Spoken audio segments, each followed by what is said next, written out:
Assalamualaikum warahmatullahi wabarakatuh. Perkenalkan, nama saya Daru Jatun Hakim dari jurusan Teknik Perkapalan Departemen Teknik Mesin. Kali ini saya akan menjelaskan jawaban dari pertanyaan-pertanyaan soal UAS pengantar perkapalan. Sekarang baik kita mari langsung mulai.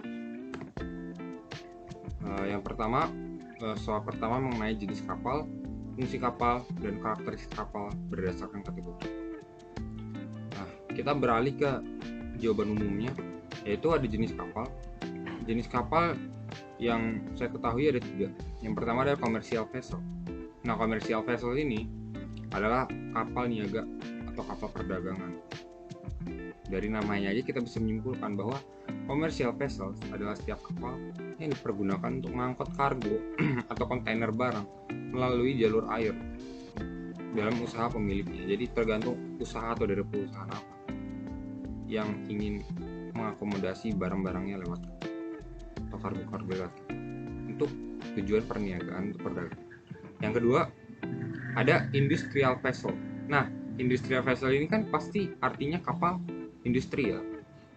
Maka kalau kita lihat pun di gambarnya, ini tadi ada kapal buat perdagangan, ada kapal buat perindustrian. Kalau kita lihat ini mengangkut barang-barang mineral seperti batu bara, nikel, tembaga, aluminium, dan lain-lainnya. Dan ini pasti digunakan buat keperluan industri ya, keperluan pabrik, manufaktur barang, dan lain-lain.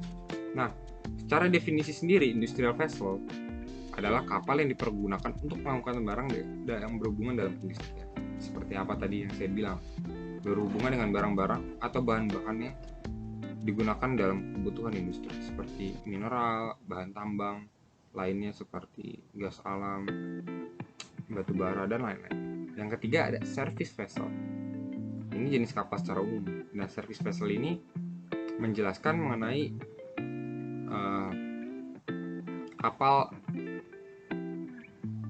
kapal jasa atau kapal dinas ya. Nah, service vessel kalau seperti kita lihat ya, ukurannya tidak lebih besar dari kapal-kapal lainnya. Tidak sebesar industrial vessel dan juga commercial vessel. Dia berukuran lebih kecil dari kedua jenis kapal itu. Nah, service vessel atau kapal dinas ini adalah kapal yang menerima muatan dari kapal lain yang ukurannya biasanya lebih besar. Karena barang yang ukuran lebih besar itu ditaruh di service vessel dan diringankan atau diperkecil ukurannya, lalu diangkut kembali muatannya yang udah diringankan ke dermaga pelepasannya supaya di dermaga jauh lebih mudah. Oke, itu tiga jenis kapal secara umum ya, ada commercial vessel atau kapal niaga, industrial vessel atau kapal industri, dan service vessel atau kapal jasa. Yang kedua, nah ini menjawab pertanyaannya 1A ya, jenis, karakteristik, serta fungsi kapal berdasarkan kategori. Nah, yang pertama ada kapal ini nih, kita bisa lihat ya, ini nama kapalnya setahu saya tol laut, kapal laut. Nah, ini termasuk dalam jenis general cargo ship. Nah, jadi kapal kargo umum. Nah, kategorinya adalah dry cargo ship atau kapal kargo yang basah. Jadi kapal kargo yang umum ya. Nah, karakteristiknya di sini memiliki derek tersendiri dalam kapal. Lihat bentuk derek. Nah, dia unik ya, memiliki keunikan kebandingan bentuk-bentuk derek lainnya dalam kapal. Bentuk derek ini berbeda dengan bentuk derek yang ada di kren atau tempat pengangkutan barang di pelabuhan itu. Nah, itu nama alat juga namanya kren. Tapi ini kerennya sedikit berbeda karena dia memiliki keunikan derek tersendiri. Yang kedua ada kapal ya, kapal yang mengangkat kontainer-kontainer nih sepertinya. Nah, kapal ini termasuk dalam jenis container ship. Seperti pada gambar ya, dia mengangkut kontainer-kontainer kapal ini.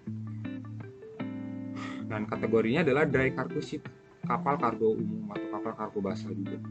Karena memang membuat kategori yang universal ya, barang kapal-kapalnya luas dan banyak dikomersilkan kapal umum. Nah, karakteristiknya, jadi di sini saya ingin menjelaskan juga bahwa fungsi dari kapal ini berkorelasi dengan karakteristik. Jadi karakteristiknya itu berisikan tentang karakteristik dan fungsi juga. Jadi yang pertama juga ini fungsi ya, direktur sendiri dalam kapal untuk mengangkut barang.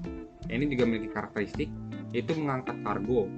Nah, itu fungsinya itu memiliki berguna untuk mengangkat kargo. Dan karakteristiknya mempunyai satuan kargo yaitu CEUS. CEUS.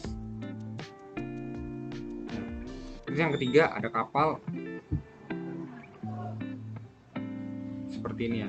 Nah, kapal seperti ini berjenis bulk carriers. Nah, kategorinya dry cargo ship, kapal kargo basah. Karakteristik dari kapal ini adalah penamaan jenis kapal yang sesuai dengan muatan spesifik, diistilahkan dengan carrier. Jadi muatan di kapal ini dinamakan carrier sesuai dengan jenis kapalnya, yaitu bulk carriers. Lanjut, ada kapal selanjutnya. Ini kapal yang ukurannya lumayan besar, ini namanya tankers, kapal tankers. Nah, jenisnya emang tankers. Kapal ini memiliki kekuatan struktur yang lebih dari yang lain. Nah, kategorinya termasuk dalam liquid cargo ship atau kapal kargo liquid atau kapal kargo cairan, karena memang barang-barang yang diangkut itu yang bersifat cair. Nah, kita bisa lihat di karakteristiknya ya, atau fungsinya. Nah, karakteristik beserta fungsinya adalah penggunaan kapal berjenis tanker ini untuk mengangkut bahan bakar minyak seperti minyak atau mineral-mineral yang bentuknya cair gitu. Nah, karena banyak bahan bakar minyak ya, seperti minyak alam dan gas alam itu berbentuk cair atau fluida atau bisa dibilang liquid, makanya dikategorikan sebagai liquid cargo ship atau kapal kargo berliquid, bercair.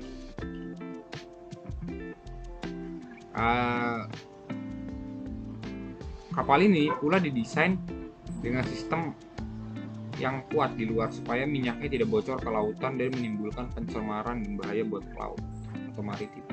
Oke, kita lanjut ke berikutnya, yaitu ferry. Ini kapal ferry atau kapal pengantar orang-orang atau kapal transportasi. Nah, jenis kapal ini dinamakan jenis ferry. Nah, kategori passenger ship atau kapal pengantar atau transportasi orang-orang. Nah, karakteristik beserta fungsinya, kapal ini berukuran sangat besar, jauh lebih besar dari kapal yang sebelumnya. Kapal yang ini sangat besar. Dan di sini kita lihat ada banyak sekat-sekat ini. Nah, ini fungsinya apa? Karena kapal ini memiliki banyak ruang atau kamar tamu, maka dibikin sekat-sekat jendela. Ini bisa berisikan banyak ruang kamar atau tamu yang ingin pergi ke kota lain bisa melalui kapal ini. Alternatif lain selain pesawat. Lanjut, kita ke kapal yang terakhir ya. Nah, seperti kita lihat ada alat pengait tali dan alat tali ya. Ini ada derek juga nih ya. Ada suatu alat juga derek lain. Nah, kalau kita lihat dari gambar kapal ini ya, ini memang gunanya untuk menderek. Nah, kapal ini termasuk dalam jenis pipe laying vessels atau kapal perpipaan. Nah, kategorinya offshore vessel. Offshore vessel itu artinya kapal offshore ya. Jadi di bagian semenanjung offshore ya, kapal-kapal yang buat pondasi-pondasi. Yang biasanya ini berdekatan dengan kapal-kapal pengeboran. Oke. Nah, karakteristik beserta fungsi dari kapal ini adalah keunikan dari kapal untuk pemasangan pipa maupun kabel, serta bukan hanya untuk pemasangan pipa dan maupun kabel saja. Kapal ini berguna untuk pengelasan di bawah laut, alias ya di bawah laut.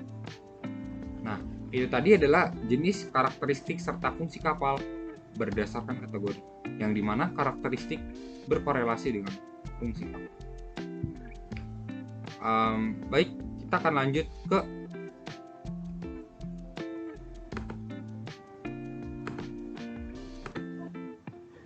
ke soal 1A, institusi, konvensi, dan peraturan internasional berkaitan dengan perkapalan.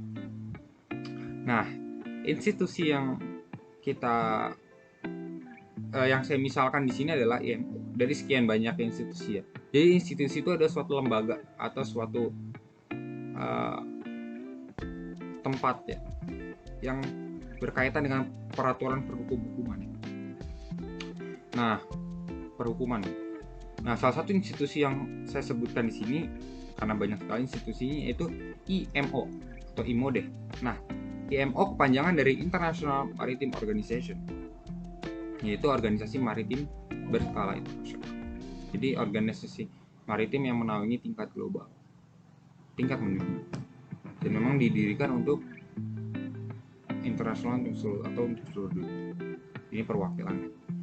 Nah, dalam International Maritime Organization atau IMO terdapat bagian-bagiannya dan terdapat cabang-cabang perusahaan seperti the Marine Safety Committee, the Marine Environment Protection Committee, the Technical Cooperation Committee, the Secretariat of IMO. Nah, the Marine Safety Committee itu berisi tentang keamanan laut ya. Yang kedua, protection environment ya jelas, keamanan lingkungan laut. Yang the Technical Cooperation, kooperasi tekniknya di bagian kelautan. Dan the Secretariat of IMO jelas sekretaris dari organisasi IMO, institusi IMO. Lanjut ada konvensi. Konvensi itu ada suatu perjanjian ya. Perjanjian itu kayak suatu perundingan. Nah, ada konversi penting yang saya kapital yang dikeluarkan oleh IMO. Karena ini sangat penting ya dalam dunia perkapalan dan perkapalan kelautan atau perkapalan maritim. Nah, apa saja sih perundingan atau pemusyawaratan dari bentuk-bentuk konvensi yang dikeluarkan oleh IMO? Yang pertama ada Safety of Life at Sea, or kita bisa sebut SOLAS Convention tahun 1974 sampai 1978. Nah, jadi keamanan laut ya, keamanan hidup di laut, mungkin dari makhluk hidup, baik dari fauna atau flora seperti terumbu karang, faunanya, flora seperti ikan-ikan paus dan lain-lainnya begitu dikamankan. Karena ini berhubungan banget dengan perkapalan juga dan manajemen kapal supaya tidak merusak habitasi laut di bawah laut. Yang kedua ada Marine Pollution Prevention atau bisa kita singkat MARPOL, Convention 1973 sampai 1978. Jadi pencegahan polusi laut, perjanjian pencegahan polusi laut, MARPOL ya. Jadi karena polusi itu berbahaya buat kelangsungan hidup di bawah laut juga. Yang ketiga ada standar yang dikeluarkan, konvensi yang dikeluarkan oleh IMO. Yang ketiga ada Standard of Training, Certification and Watchkeeping for Seafarers. Jadi ini adalah standar sertifikasi pelatihan dan penjagaan laut atau kita singkat STCW. Lanjut ada peraturan. Peraturannya adalah suatu kebijakan yang harus kita taati. Bila kita langgar, maka ada denda tersendiri, ada hukuman tersendiri. Nah, hukum internasional yang bisa kita lihat contohnya adalah di sini adalah International Convention for the Prevention of Pollution from Sea 1973 sampai 1974. Nah, ini adalah suatu peraturan internasional untuk mencegah polusi kapal. Yang kedua ada International Convention of Safety of Life at Sea 1974. Jadi peraturan internasional buat keamanan kehidupan laut ya. Terus ada Convention on the International Maritime Satellite Organization 1976. Jadi ini tentang peraturan mengenai organisasi satelit maritim internasional. Kok ada satelit? Iya, memang karena satelit itu berguna untuk mendeteksi kehidupan yang di laut lewat gerakan-gerakan di atas luar angkasa. Nah, satelit ini berfungsi untuk mendeteksi radar-radar dan sebagainya, untuk juga navigasi. Makanya ada dalam menggunakan satelit untuk kebutuhan maritim ya, untuk mendeteksi kehidupan di laut perlu digunakan hati-hati, maka ada aturan yang terikat. Jika tidak, jika dilanggar maka akan ada hukuman atau denda yang setimpal. Oke, yang terakhir ada International Convention on Maritime Search and Rescue 1979. Nah, ini adalah peraturan mengenai pengelolaan kelautan dan penyelamatan kelautan. Nah, itu tadi yang jawaban dari saya mengenai institusi, konvensi, dan peraturan internasional berkaitan dengan pengapalan di bagian soal 1B. Baik, saya akan berlanjut ke soal nomor 2 bagian mengenai tahapan perancangan kapal.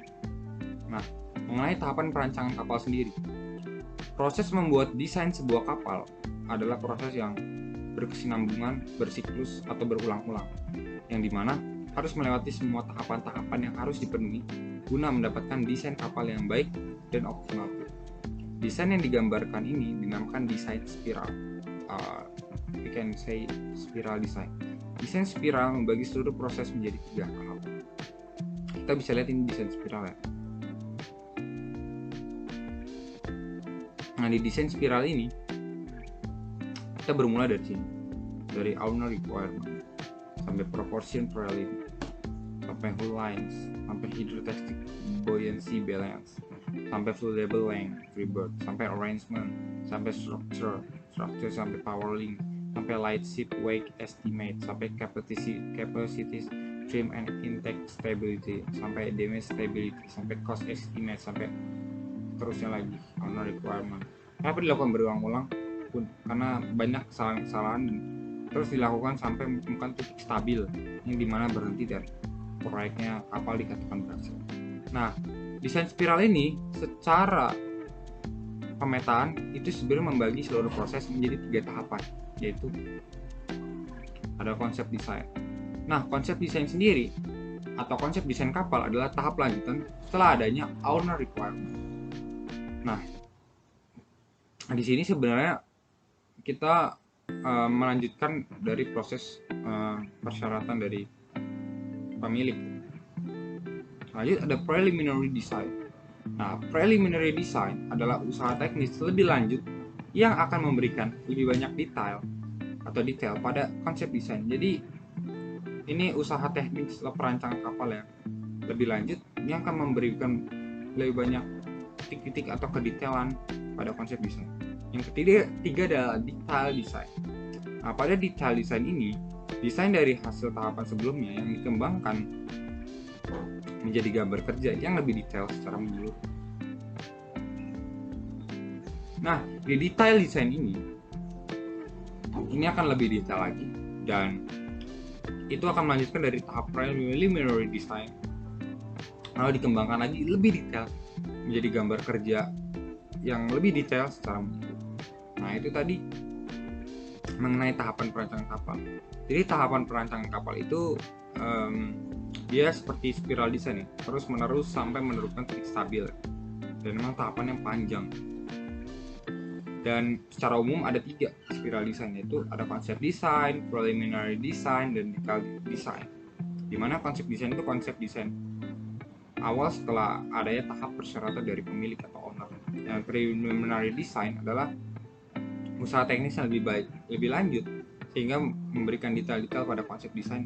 Dan detail desain adalah lanjutan dari preliminary design, di mana di desain ini adalah pengembangan dari konsep-konsep detail desain sehingga menjadi gambar kerja yang lebih detail secara sekarang ini saya akan beralih ke jawaban soal nomor 2B ya, mengenai ukuran utama dan koefisien bentuk kapal ya.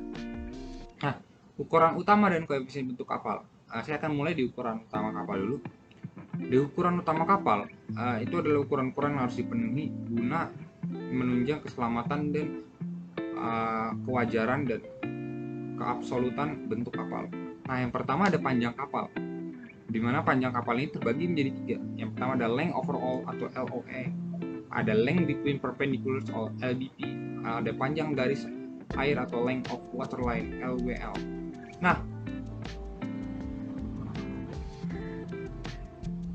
gitu ya. Length overall berarti panjang keseluruhan kapal ya. Terus length between perpendiculars, kita tarik garis sumbu yang tegak lurus di kapal, nah itulah panjangnya. Terus ada panjang garis air atau length of waterline, jadi memang panjang garis air mempengaruhi gerakan kapal ya. Nah, karena laju air mempengaruhi, maka kita perlu menghitung panjang garis air yang ukurannya berada di bawah ukuran panjang kapal ya, makanya length of waterline, supaya kapal itu bisa waterline, bisa bergerak mulus. Oke. Yang kedua ada lebar kapal.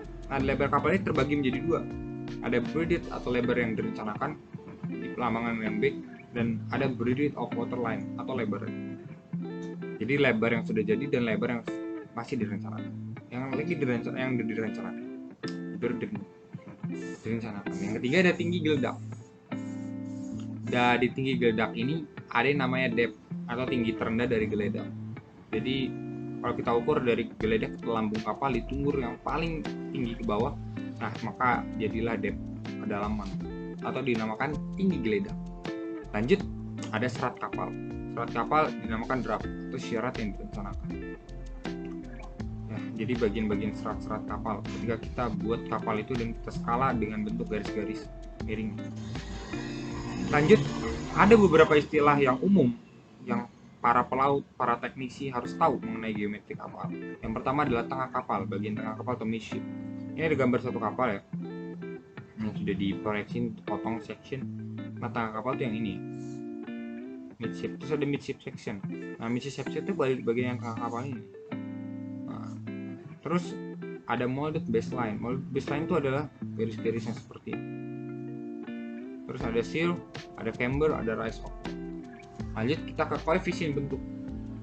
Nah, di koefisien bentuk itu ada panjang kapal, ya kan? Nah, ada panjang kapal.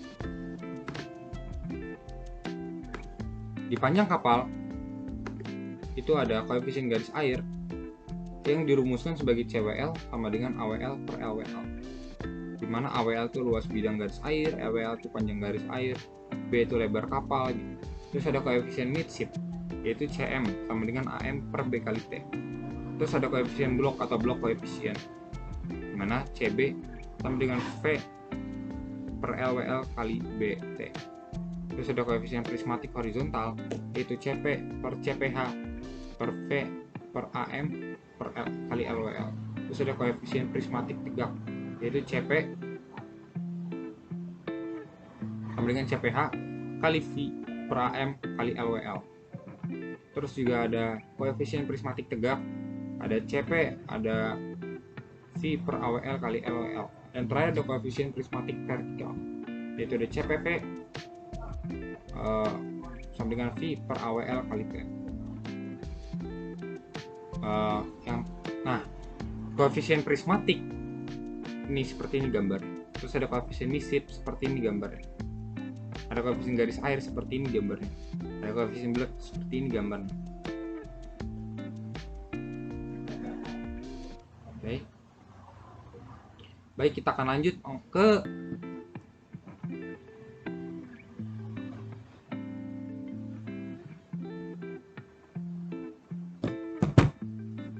struktur bangunan kapal.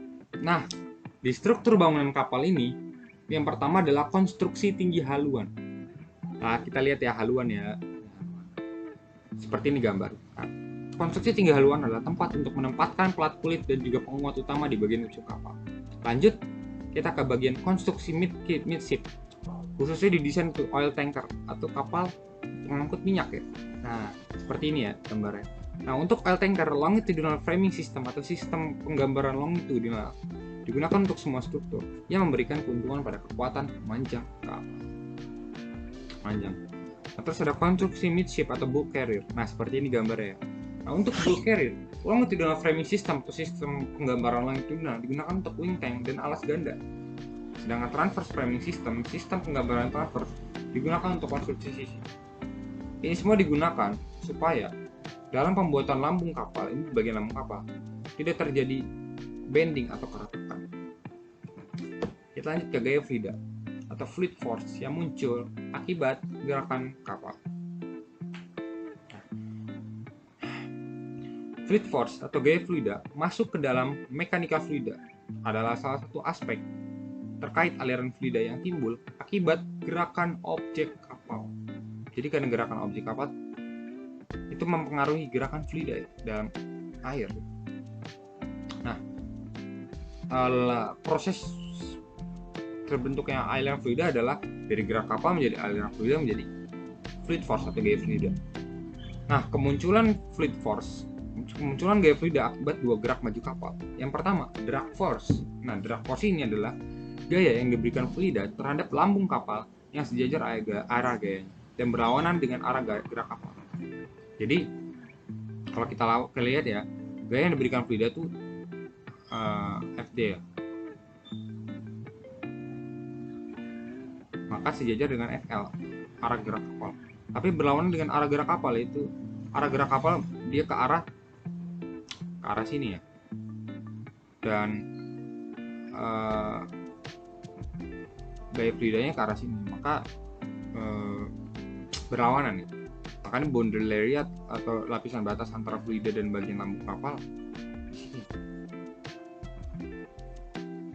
Lanjut ada lift force. Lift force itu gaya yang diberikan, lift force adalah gaya yang diberikan fluida terhadap lambung kapal yang tegak lurus arah geraknya ke atas dari arah gerak. Oh yang ini, ke atas dari arah gerak. Seperti itu ya. Kita lanjut. Ini tadi soal 3B ya. Ya itu soal mengenai 3B. 3A, sorry. Lanjut kita ke 3B, yaitu kondisi stabilitas kapal. Nah, di sini kita bisa lihat gambarnya ya. Ini adalah stabilitas kapal ya. Tergantung posisi lambung kapal dan gelombang airnya, air lautnya. Nah, stabilitas kapal adalah kemampuan kapal untuk kembali pada posisi semula akibat dari suatu keolengan atau healing, atau kemiringan atau target yang disebabkan gangguan atau gaya dari luar. Nah, stabilitas kapal ini dibagi menjadi 3 kondisi. Yang pertama ada kondisi stabilitas pasif. Pada kondisi stabilitas pasif titik M di atas titik G, terdapat lengan penegak atau righting arm GZ yang mendorong kapal tegak kembali. Itu ada kondisi stabilitas negatif. Pada kondisi stabilitas negatif, titik M berada di bawah titik G. Ya. Terdapat lengan penegak negatif terbentuk ZG menyebabkan terbentuk momen gaya yang memotong kapal terus oleng dan terbalik. Ada kondisi stabilitas netral. Nah, di sini titik M itu berhimpit dengan titik G ya. Terbentuk lengan penegak kapal dan kapal tetap pada posisi miring atau oleng. Lanjut ke 3 titik C, jenis hambatan pada kapal. Ada 5 ya. Pertama, hambatan bentuk. Itu terjadi saat partikel WSA dan kapal sebagainya terpisah pada buritan kapal. Nah, terus ada hambatan udara. Hambatan udara ini ketika bagian freeboard kapal sampai ke bangunan atas kapal, karena ada gaya yang berlawanan arah kapal. Terus ada hambatan gesek. Hambatan gesek itu adalah partikel atau volume air yang tercelup dan bernilai 0. Lalu ada hambatan gelombang. Hambatan gelombang ini adalah keadaan kapal bergerak di dalam fluida, menyebabkan gelombang serta perbedaan tekanan lalu menghasilkan hambatan. Yang terakhir ada hambatan appendage. Hambatan terjadi karena ada penambahan pada bagian badan kapal. Lanjut kita beralih ke nomor 4. Yang 4A ya. Mengenai perkiraan kalkulasi daya mesin untuk penggerak kapal. Nah, kalkulasi ini berguna untuk mengetahui ukuran kapal yang akan dirancang, menghitung tahanan total kapal dengan metode Harpal, menghitung daya engine atau BHP, menentukan rasio reduction gear, dan menghitung engine propeller meshing atau EPM. Nah, sistem penggerak kapal yang dibutuhkan adalah propeller atau baling-baling, pedal wheels, roda dayung, water jet, jet air, sail, layar, dan buoyancy atau Newton. Nah, itu tahapan dari BHP, SP, BHP ya. Dari IJ, BHP, nah itu prosesnya seperti ini. Kita akan lanjut ke 4B. Alat bantu kapal yang ada pada bagian geledak atau lambung kapal. Yang pertama adalah unsure handling atau windlasses and capstans. Itu merupakan pelepas atau penarik jangkar, baik menggunakan tali maupun rantai. Yang kedua adalah mooring, winches and capstans, tempat tertambat tali ke pelabuhan atau ke kapal lain dan akan dilepas atau ditarik oleh kapten. Ada cargo handling, winches, loading maupun loading cargo. Nah, syarat dasar untuk mengontrol beban terkait dengan kabel rantai atau tali kawat, dan sementara setiap jenis peralatan memiliki persyaratan operasional tersendiri, aspek desain dan pengoperasian tertentu adalah umum. Lanjut, kita ke nomor terakhir, nomor 5. Kita masuk ke nomor 5A, mengenai apa itu menjelaskan mengenai rantai pasok, logistik, dan logistik maritim. Rantai pasok adalah serangkaian kegiatan atau siklus kegiatan yang meliputi koordinasi hingga pengolahan informasi, mulai dari pelanggan sampai ke pemasok. Yang kedua adalah logistik. Logistik adalah proses perencanaan, pelaksanaan, pengontrolan, efisiensi, dan efektivitas aliran dan penyimpanan barang, layanan, serta informasi dari titik asal ke titik tujuan untuk memenuhi kebutuhan pelanggan. Seperti ini gambar. Tadi rantai pasok seperti ini gambar. Lanjut, logistik maritim. Logistik maritim adalah proses perencanaan, pelaksanaan, dan pengontrolan pergerakan barang dan informasi melalui kegiatan angkatan laut. Seperti ini ya, ada derek, ada crane yang saya bilang tuh di pelabuhan, ada truk pengangkatan, ada dimasukin ke kapal dan diantarkan. Lanjut ke kita terakhir, nomor 5B, sistem pengelolaan pelabuhan. Nah, pelabuhan sendiri kan merupakan tempat yang terdiri dari dataran dan perairan sebagai tempat kapal bersandar, berlabuh, naik turun, penumpang, ataupun barang yang dilengkapi dengan fasilitas kepelabuhan dan sebagai tempat pertukaran moda transportasi. Menurut geografis, yaitu pelabuhan terbuka dan tertutup. Menurut pelayanan, yaitu pelabuhan umum dan pelabuhan khusus. Menurut lingkup pelayaran, yaitu pelabuhan internasional, pelabuhan internasional, pelabuhan nasional, regional, serta pelabuhan. Kalau kita lihat di sini, saya beralih ke slide sebelumnya. Nah, di pelabuhan itu ada mencakup daratan dan lautan. Tengah-tengah gitulah. Karena tempat bersandar ya kapal di bagian laut dan tempat pengiriman barang menuju kapal lewat derek crane di daratan. Oke. Kan daratan dan perairan. Atau daratan dan perairan atau daratan dan lautan seperti pada gambar. Nah, ini seperti pada gambar juga, gambar sistem pelabuhan ya dikirim gitu. Oke. Sekian dulu dari saya. Terima kasih buat semuanya. Saya Darujatun Sana Hakim dari Departemen Teknik Mesin jurusan Prodi Teknik Perkapalan. Pamit undur diri, dan itulah jawaban yang bisa saya berikan untuk pertanyaan-pertanyaan di UAS Pengantar Perkapalan. Mohon maaf jika terjadi kekeliruan atau kekurangan informasi atau kekurangan kejelasan dari omongan saya mohon maaf. Wabillahi taufiq wal hidayah. Wassalamualaikum warahmatullahi wabarakatuh. Semuanya. Selamat siang.